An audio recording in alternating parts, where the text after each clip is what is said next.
This one diesel engine, 4 cylinder, and I would like to identify the basic parts in which engine is working.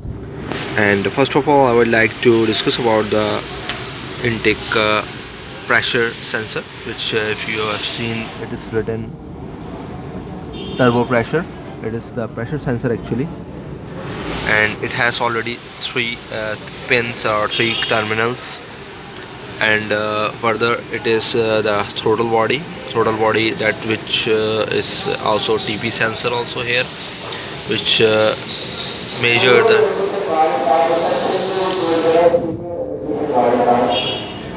which tells the degree of our accelerator pedal. And furthermore, this is the temperature sensor, which tells to the engine about the temperature. Furthermore, there is a pump, very important. This is the heart for diesel engine. This is the diesel injection pump, and it has, you have seen, the four lines are going to the injection area.